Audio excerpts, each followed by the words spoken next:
We call this our Boyer Family Tree Farm. It's where Nina and I live. We built a house in 1986. We raised our 3 kids here. We have 4 parcels totaling 51 acres. One parcel goes back to the 1880s to my great-great-grandfather, Abraham Boyer. My grandpa sold me 20 acres in 1976 when I was 23. We bought this parcel that our house sits on in 1983 from my uncle Dick Boyer, and then we inherited 25 acres in 2018 from my father upon his passing. I grew up in the city of Tacoma, and when I met Merck, he introduced me to this beautiful forestry land, the farmland of his grandparents, and a beautiful, just idyllic setting that when he asked me to marry him, I said yes. We have a lot of trees, but predominantly we have Douglas fir, western red cedar, red alder, big leaf maple, with a little bit of grand fir and Sitka spruce, and some others that don't actually grow here that I've planted for biodiversity. We have a small stream that runs through our property we call Cougar Canyon. It's seasonal, but it's labeled fish. When we log, we've maintained a healthy buffer, and we have signed 2 FREP contracts with the state to protect and preserve the ecosystem along that stream.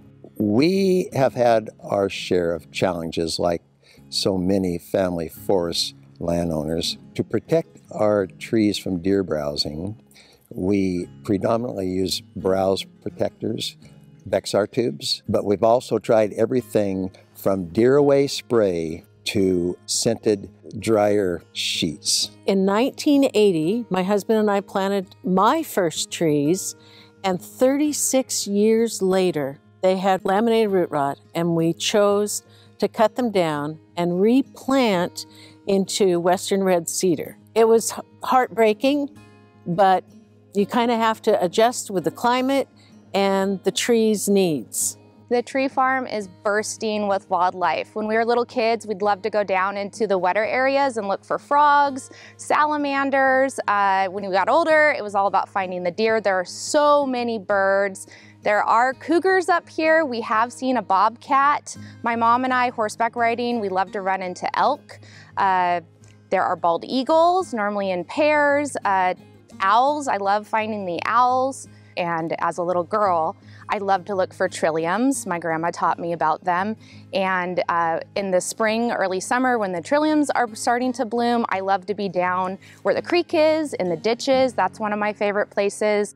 Living on the tree farm, and we also have an orchard, so I took up raising bees, and they have pollinated the alder trees and the maple trees and the filbert trees, and they produce an incredible amount of honey for us. Being part of a tree farm family is really nice. It kind of meets into my, meshes in with my life ambitions. I grew up in the forest on a small woodlot, and I always wanted my own, and my wife and I, we do have our own tree farm, and it's really nice to have Merck's and Nina's assistance with helping us manage our tree farm as well. We want to keep this in family forest land, working for us indefinitely.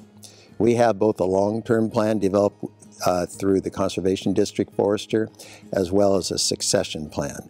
Both are based on a basic philosophy of good stewardship. The tree farm needs to be viable. So this is a working forest, but we also want to provide habitat for wildlife and maintain the ecosystem, the water, the soil, provide fresh air, and all the other societal benefits that good tree farming provides. And I'm confident that our kids will keep the faith into the next generation.